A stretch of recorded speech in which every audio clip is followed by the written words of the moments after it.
The one that's right down the street from here. Yeah, I mean, like, our house is like, you probably got it.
Wait, yeah, I'll just go pick a place.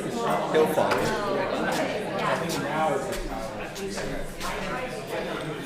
All right, well, let's get started. Glad you're here. We're wrapping up our quarter and our class tonight. So next week, as a reminder, because of Thanksgiving, we're meeting on Tuesday. I think this is correct. Tuesday at 7, right? So then we're going to meet in the auditorium. They'll have a special Thanksgiving-ish thoughts or, program there. So not next Wednesday. This will be the last of our quarter in this class. So we've been talking about this peace beyond understanding, right? This idea of the intersection between kind of this category of mental health and faith. And how I think because of a lot of things, a lot of reasons, we have almost taken two extremes, which, welcome to humanity. Where you take two extremes, where on one end of it, we think that in a very general, broad, simplistic way, we think it's all spiritual. It's all spiritual. So you don't need doctors, you don't need professionals, you don't need anything. It's all spiritual. Have a prayer, have faith. It'll just all magically get better. The other extreme is it's all like chemical, things happening in your brain. There's like like electric charges, and that's what's happening, and so that's all that needs to be addressed. Well, on like a lot of topics, I don't know if it needs to be one or the other. I think there's much more nuance. There's much more in between, and I don't think it needs to be a choice that we make that simplistically. So, thus, one of the reasons for the class is how do we navigate sometimes those opposites, and how do we land with faith in a world where we have struggles, we have anxiety, we have depression, we have, just the challenges of life. how do we navigate that, and what does faith speak into our day-to-day? Because it does. And so we've hopefully have taken an approach that's been productive to you. You know, we kind of started with this broad theology, laying the foundations in Genesis of what the story says about what God intended, what God created us to be, what God has called us to be, and kind of at least the broad problem, right? Evil, craftiness, broken relationships with God, with self, with others, with world around us, and how God's storyline after that has been calling us to fix those relationships. The way Jesus would summarize it is love God, love others. And he goes as far as saying the entire backstory, what you and I call the Old Testament, and shorthand for the Psalms and the prophets, is just the way they said the entire backstory, pins on that. Mending the relationship with God and with others, and the dynamic that includes. And we've been walking through that. Then we talked about some specific models that, you know, the world of psychology, mental health out there uses. Not to say any one of those is the magic solution, but to just present to you that others are having to try to conceptualize what's wrong with the world and how to fix it and how to address it and where to start. And I have found, just in my studies of that, interesting. Once again, not that one replaces the other, but how people have thought through what's wrong with the world. And the more I study it, the more I'm like, man, they just sanitized Jesus out and just like made it into like steps, you know. So if Jesus is the fullness of God, as Paul would say it, in bodily form, and in him you and I have fullness, any truth that can be found at one thing or another is a truth that is fully expressed and experienced in Jesus. And so the more we're in Jesus, yes, we can still find truths other places, and that's to different degrees okay. But Jesus is ultimately the solution because he solves the problem. Our broken relationship with God, self, with others, and the world around us. Okay. And then we've been walking the last few classes on specifics that play a role into our mental health, right? We talked about forgiveness. We've talked about gratitude. We're going to talk about love today. I feel like there's one more. Confession. Yes, thank you. I'm just looking that way, but I'm really, I got it all in my head here. So those have been very important, points that I think play a significant role in our overall well-being. And not just my individual well-being, our relational well-being, which taps in once again to those relationships, right? Okay, so today I had blocked off a significant chunk of time to put a lesson that I have. The lesson's already written and thought through, but I was going to put it in slide format. So I was at OC. I go to the coffee shop to give me a little cup of coffee to make the experience even more enjoyable. So I get my coffee and I'm walking out, and I always look around. Hi, hey, good to see you. And there's a student that I know is in my class. She's a freshman. I don't know her at all, besides I knew her first name and I knew she was in my class. And so I walked past, she looked up, smiled, and said, hey, how's it going? I was like, oh, hi, good to see you. And I thought to myself, 5 minutes of friendliness, and then off I will go to complete my task. So I'm like, yeah, hey, how's your first year here? How's it going? Oh, good. Okay, long story short, an hour and a half later, I'm finishing up the conversation and like, yeah, there'll be no slides tonight. Which is okay, because the conversation actually ended up going towards this very topic. And she was just kind enough to share some things, and was talking about how she grew up with some challenges at her home, especially with her dad, and ended up moving with grandparents, and just kind of had to kind of be more on her own, and was mad at God.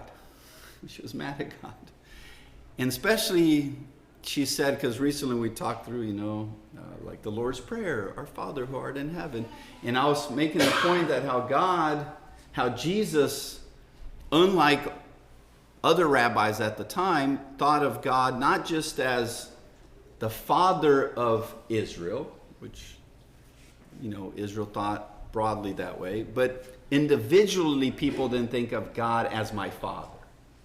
Is this God, powerful God, Yahweh? They struggled to even say the name Yahweh, so they created other ways to talk about God out of reverence, which is all fine, good things. But Jesus not only thought of God as his Father, he invited his followers to think of God as our Heavenly Father. And she's like, but I don't have a good image of a father. And so we talked about through some of that, and we've talked about the idea of judgment in the class she's in with me. We've talked about love recently, and she was, a couple years ago, I thought, being mad at God, I don't think is doing it.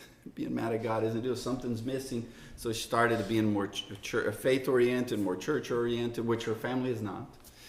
And kind of took that upon herself, and she said, I've been enjoying Bible class, and a couple weeks ago, I just felt like I should reach out to my dad. And so I contacted him, and we're having dinner next week. And I was like, wow. She goes, yeah, I'm nervous. I've been walking through the idea of forgiveness, and especially found it helpful when you are making the distinction between forgiveness isn't just saying it's fine, or now, whatever, or it's no big deal, or somehow that forgiveness immediately means reconciliation. Some of the stuff we talked about here. And so we talked about love, and I thought, man, this is much more productive than me putting slides together. So I felt like it was just timely. I think God was just working through that conversation. Not that I said anything brilliant to her, but her processing all that, and her talking about how that's really helped her mental health and her relationship with God, and her relationship with others, and her relationship with self. And it's almost like it put this class together just in what she was saying about her own life. So no slides today. But we want to wrap it up today with the idea of love. Like, ultimately, how is love really the solution, if I can put it that way, like the foundation of, peace that goes beyond understanding, like the idea of mental health, the idea of a healing in how we just think of self and others. So Matthew chapter 5, Matthew 5, 6, and 7 is what we call Sermon on the Mount, right? Matthew calls it the articulation of the good news of the kingdom. That's the end of chapter 4. And in Matthew, there's a couple things I want to touch base until I'm going to get to this one specific thing about love. In Matthew chapter 5, verse 13 through 16, he talks about how we are the light of the world. And that he was referring to, or really saying you are the light of the world, was the people that in that society were the most hurt, rejected, ignored, abused, suffering, broken, financially unstable, oppressed, taken advantage of. And I'm like, that's where you want to put the light of the world? Like, he says, you are the light of the world. Not that you can eventually become if you fix all that. He says, you are the light of the world, because the way you will face these challenges, right, and that's kind of the Beatitudes, is this weird upside down way. The way you will face the brokenness will call attention to the presence of God in your life. It's not that you need to have a great, quote unquote, life to then say God is with me. It's because your life is quite sucky, and because of the mess you're in, it will be obvious the presence of God in this darkness. And when he says you are the light of the world, he's tapping into quite a profound statement, because it's not just an example, a metaphor. Like there's a candle, which he uses, people don't hide it. It plays a role. You're like the shining city on a hill, which was Jerusalem. But especially if you connect it with John's account, where John makes the point that Jesus is God, because in the beginning, he's connecting with Genesis, Jesus, God, like the same, different. And then he says Jesus is the light of the world, which in Genesis, the first thing God says after the creation of the heavens and the earth is, let there be light. And he's not yet speaking of stars, sun, moon, because that's later. I think it's just this statement of let there be illumination, because God is in a realm where darkness, watery chaos exists, but God's presence is illuminating. And that then begins a transformative presence towards better, right? Towards creation, beauty, harmony, relationships, people, that kind of thing. All right. Then John is making the point that is Jesus. The illumination of God is with us. And that's how we humanity, once again in the darkness, in the chaos, in a mess, we will experience the transformative power of Jesus, of God in Jesus. Then Jesus says, you will be illumination. What you think about that? You will be illumination. And the transformative power of God in your life will be a beacon of hope, of betterment, of bringing people to God. Okay, hold that thought. Then Jesus will say 6 different times, you have heard it say. He's going to compare it to the law. But I tell you. And what is this I? Like, it's not just I, Jesus. It's I, illumination. It's I, God with you. It's I, God in the flesh. It's I, the fullness of God in bodily form. It's I, the good shepherd. Like, I'm going to tell you something that isn't contradicting what the law was doing. It's actually going to the powerful, the heart of the problem, which is the human heart. Like, that is the problem. What's happening here projects out, right? And what's projecting out, what is being projected out impacts our heart, and vice versa. It's just a cycle. It's a dynamic. But ultimately, what needs to be eventually fixed is the human experience, like the human heart. You can have things that curve the outside, like laws, like programs, like buildings, like therapy, like whatever, and it's all fine, it's all helpful to different degrees. But what needs to be truly fixed, if you want lasting eternal betterment, is the human heart. And the outside can only do so much for the inside. So Jesus comes to do something transformative inside. Right? Okay. He talks about murder. He talks about adultery. He talks about lust. He talks about your yes be yes. Okay, here we're going to go to love. Chapter 5, verse 43. Let's read it, starting in verse 33. You have heard that it was said, love your neighbor. Does anybody have a footnote? Where is love your neighbor said that they would have heard? Anybody have that? A footnote on, you have heard it say, love your neighbor? Numbers, Exodus? Yes. Is that what the footnote says? Exodus 27 Okay. and Numbers 32. Yes. We're going to go to Leviticus 19. But those are, it's said more than one place, right? Because it's part of the law. So it is said in Exodus, it is said in Numbers, it's said in Deuteronomy, and it's also said in Leviticus. But you have heard it say, so when he says that, he's not just pulling out bumper sticker theology, right? Or like popular psychology.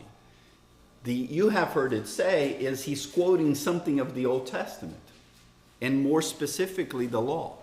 Here he's quoting a very foundational point of the law. You have heard it say, love your neighbor and hate your enemy. Okay, then you shouldn't have a footnote on that part of it.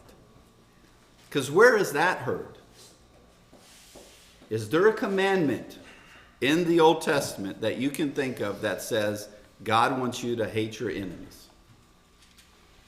Now, there's examples of people hating, plenty of it. But yet, he's phrasing this as all one thing. You have heard it say, love your neighbor, hate your enemy. Okay. The love your neighbor is in the law. The hate your enemy is 700 years worth of oppression. That would teach you to hate your enemies. Right? The 700 years prior to Jesus, with the exception of about 100 years, about 150 years prior to Jesus, with that exception of about 100 years where they quote unquote were free from oppressive powers, they were oppressive unto themselves. It was a horrible mess. But leading up to Jesus, 600 of those 700 years were oppressed by foreign pagan powers. You are the oppressed minority for 600 years. How do you feel about, quote unquote, your enemies? Warm fuzzies? So where do they get hate your enemy? From experience. What else would you do with your enemy? They've been brutal, they've been oppressive, they've been murderous, they've been treacherous, they've been torturous. It's just been a horrible mess. So the common wisdom was, surely God is okay with you hating your enemies. Right? Not just some generic, like my neighbor's annoying, not that kind of degree of enemy. Like horrible, oppressive, historical moments. All right. But I tell you, if you haven't already noticed something about Jesus, is he's got this weird worldview. It's just weird. It's not the norm. That's why it's set apart. It's holy. And God called Israel to be set apart. So whatever the common wisdom would be, people are mean to you, you defend yourself. People mistreat you, you mistreat them back. People slap you on the cheek, you beat them. I mean, like, that's just common knowledge, common behavior. But I tell you, well, hold that right there. I tell you. Let's go to Leviticus, shall we? Leviticus 19 says this, verse 17 and 18. Do not hate a fellow Israelite in your heart. Rebuke your neighbor frankly, so you will not share in their guilt. Do not seek revenge or bear a grudge against anyone among your people, but love your neighbor as yourself. And what's my motivation? Is I am the Lord. I am Yahweh. This is what you will do because I am the God that is with you. My presence makes this a thing. Right? My presence is transformative in relationship. So as a community of believers with the presence of God, And this is early on, like where Israel had been pulled out of Egypt. They have still Egyptian worldview. They're trying to they got them out of Egypt, but now how do you get Egypt out of them? And so there's the law, there's the tabernacle, there's intercessors, there's sacrificial mechanisms, and there's the presence of God. And how they're going to now relate with each other is differently than they experienced in Egypt and most anybody else was doing. Yes, you're going to be committed to each other's well-being. That's what he says here, rebuke your neighbor frankly. Like there is a commitment and responsibility to each other. It's not just it's me, my life, and you do whatever. There is a commitment to each other. Okay. How do I go about that? Vengeance is not the way. Right? Hating your fellow Israelite is not transformative. Well, not in the good way. It is transformative, but towards the presence of the serpent, not the presence of God. So hate, anger, violence, retribution, as a neighborly act, not to say there isn't a group of people, police or whatever, that's different. On the neighborly involvement with each other, we don't take that approach. Instead, what makes for better community? Love. Because first of all, they're your neighbor. And that's not geographically your neighbor only. They are your community that is neighborly. They are your family. They're your group of people. So what transforms community into a good community? What keeps community as a good community? Love. Love. Not hate, not violence, not gossip. There's 10 other things you could add to that list. Here he emphasizes love. Once again, why would I do this? Where I might just want to beat my neighbor. Because Yahweh is with us. You want to beat your neighbor, go be a Babylonian. Go be an Assyrian. Go back to Egypt where they were beating you. Right? So, okay.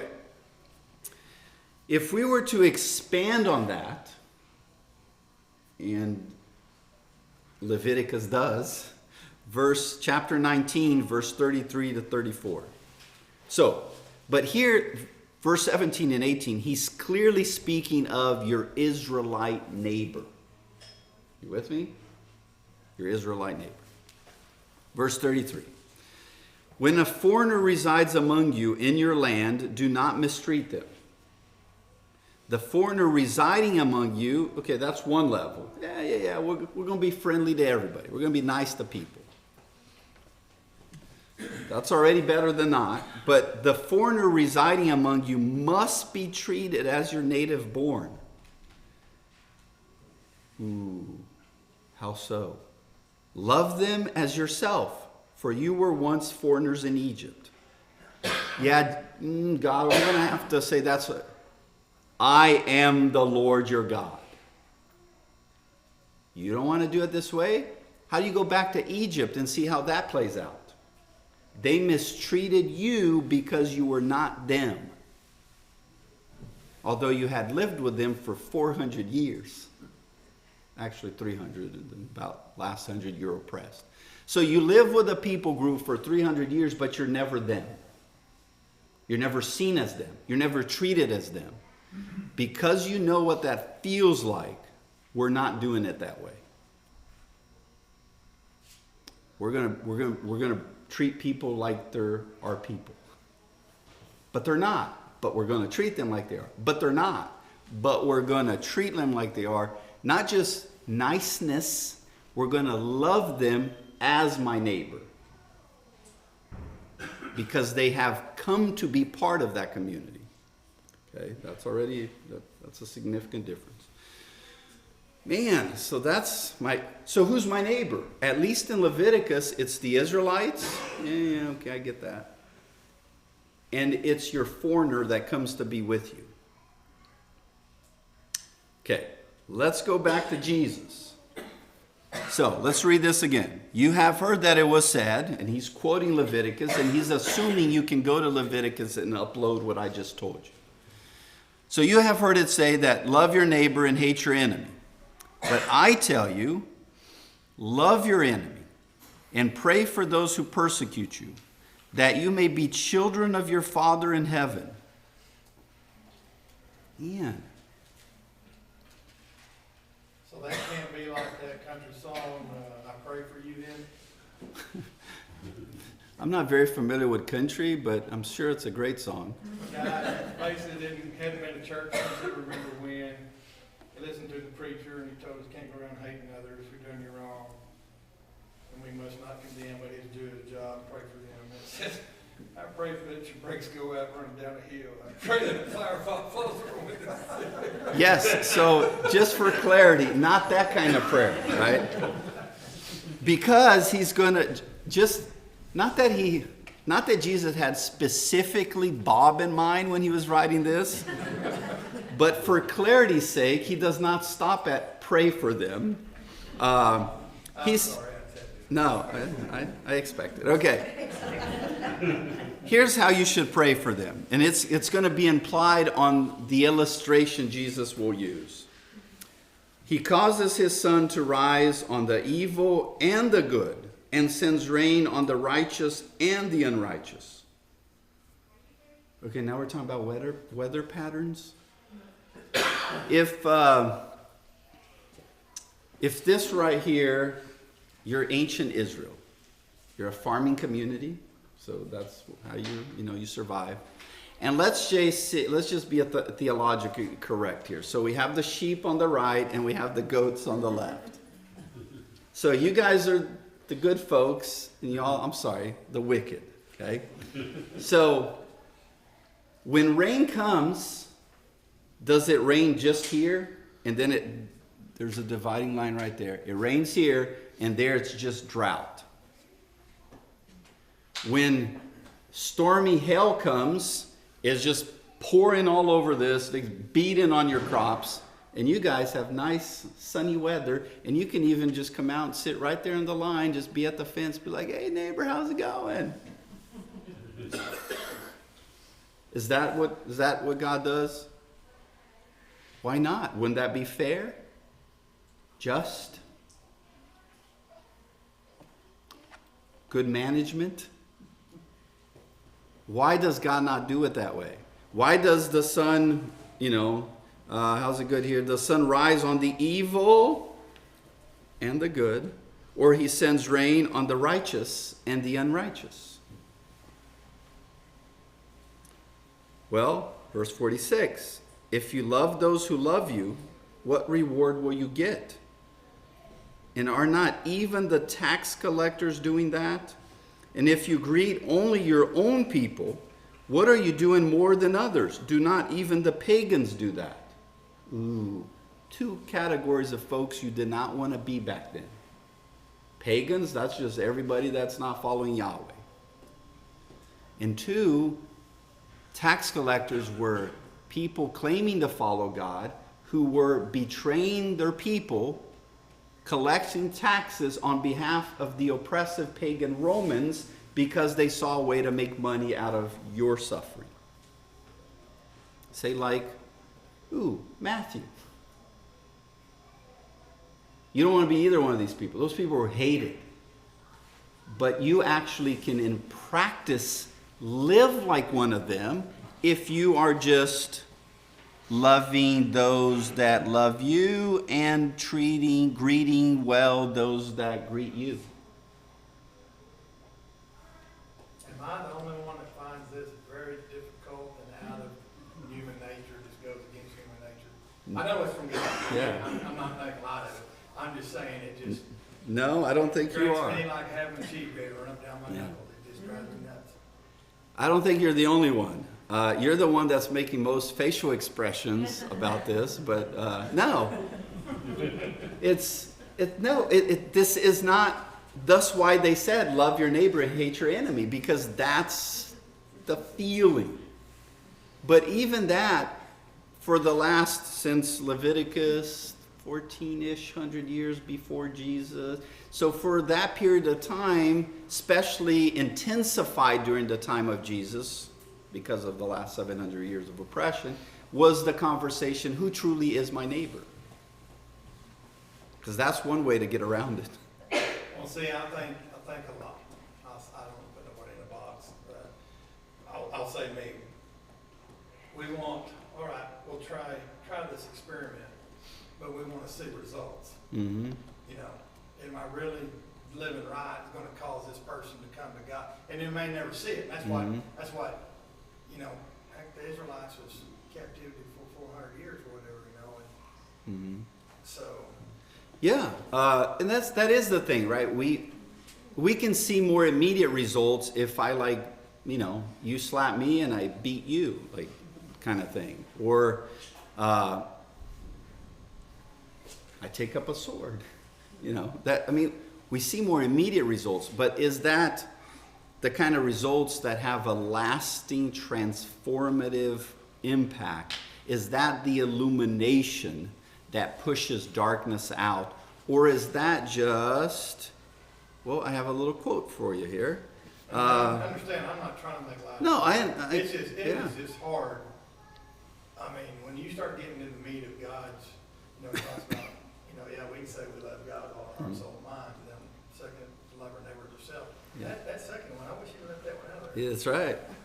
Well, yeah, it would have been easier. Well, let me give you a quote here. Maybe you heard of Martin Luther King. So he would have, and if I had a slide put this together, there's a picture of him pulling up a cross that had they burnt a cross in his front yard, which was sadly a common experience, especially the more activist he was.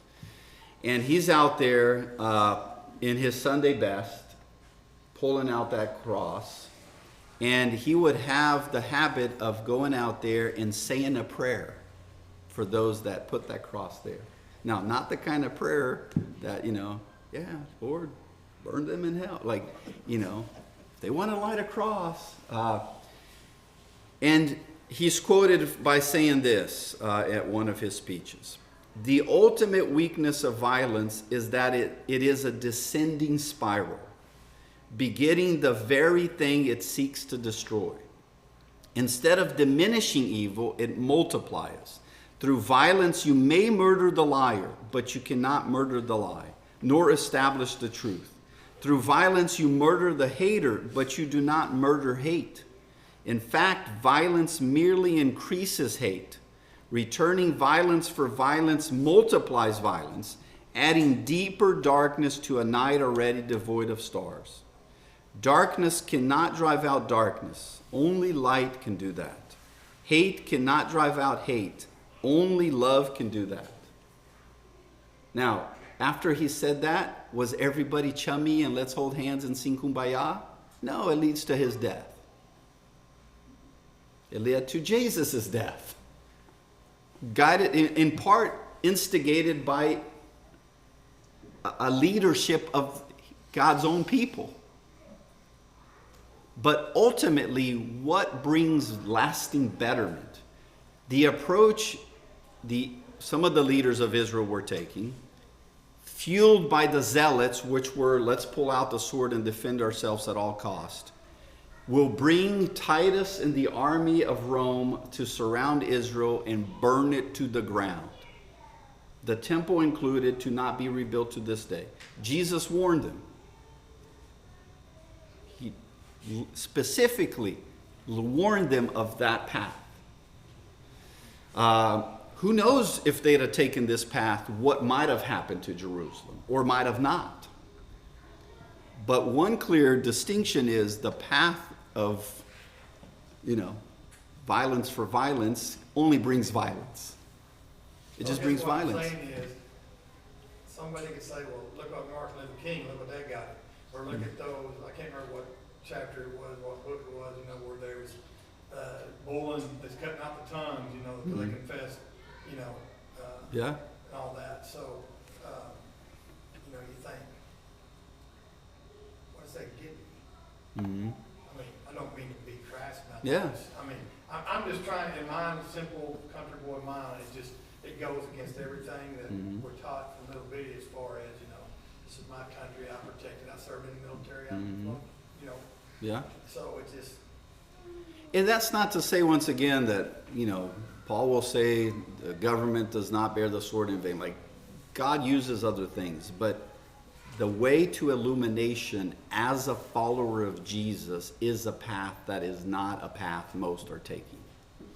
Does that mean you can ever serve? I mean, I don't think that's the point being made, because later Jesus, or John the Baptist, there will be people that will come to him and be like, what do I do now? And he doesn't say stop being a soldier. He says just don't use your position to abuse others and so forth. Let me apply this where most of us might not be deciding, do I join the military or not at this particular moment in time. How does this have to do with mental health? How does this have to do with my inner circle of relationships? Too many times we try to better, say, our marriage with, you did this to me, I'm going to do this to you so you feel my pain. Okay. That ain't going to go anywhere but more of that pain. It's not going to better it. Love will. Yeah, but then I'm not standing up for myself, or I'm somehow minimizing what you've done to me, or, okay, that's not, one does not equal the other. If your goal is relational transformation, hate will not better your marriage. Anger will not better your marriage. Retribution will not better your relationship. And definitely will not, like holding on to a grudge, holding on to bitterness, holding on to, I'm going to slowly make you pay. It's not going to add to your mental health. It's just not. But because we're humans, and this isn't, if you're in that boat at all, which is just about every single one of us to some degree, welcome to the human condition. This isn't like, let me make you feel bad. This is, let's recognize that is the tendency. We have the tendency to want to repay back what was done to us. But that will not relationally fix the problem, which it needs to be relationally fixed.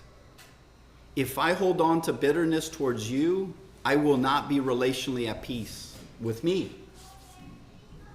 Like, you can hold a grudge, you can hold the pain, you can hold the whatever.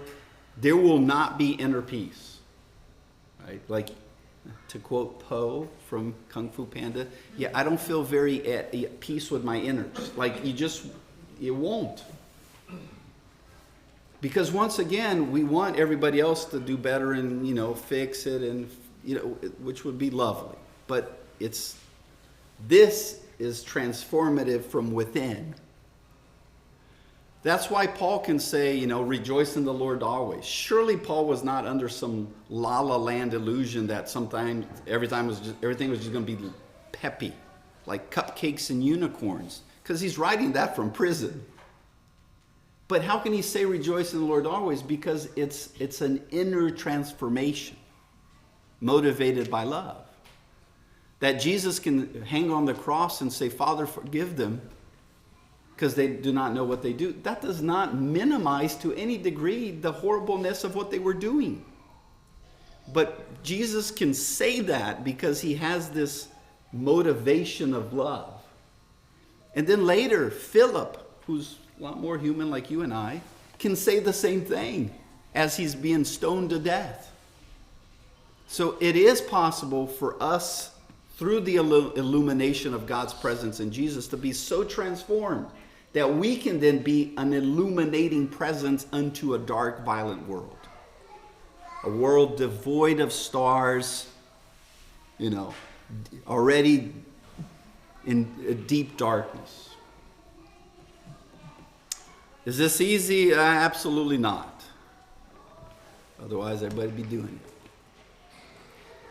But if we can track anything through history, and you don't even have to be a deep historian, is that the whole like hate for hate, violence for violence, it's a temporary fix at best. At best. And once again, we're not talking about some neighboring nation invading my marriage. I'm talking about my spouse, or you, or my kids, or my in-laws, or, my coworkers. Let's deal with that before we get to the point where we need to deal with, Rome that's invading us, or Babylon, or, whatever. Let's start with that transformative presence of love. And that is why Paul can say it's a peace that goes beyond understanding, because it doesn't make sense. It's just weird. It's achieved through the most strangest path and most awkward, unnatural things for us to do. But I tell you, love your enemies and pray for those who persecute you, that you may be children of your Father in heaven. Let's close with a prayer. Dear God, we are mindful of your presence, of your glory, of your power, but taken back by what's requested, required, asked of us. We recognize it's not easy, and to be honest, it's often feels unfair, unnatural, and just wrong. But we ask you to be transformative in our hearts, guide us into clarity, and empower us to be a light into a dark world. Thank you for Jesus. In his name we pray. Amen. Thanks, everybody.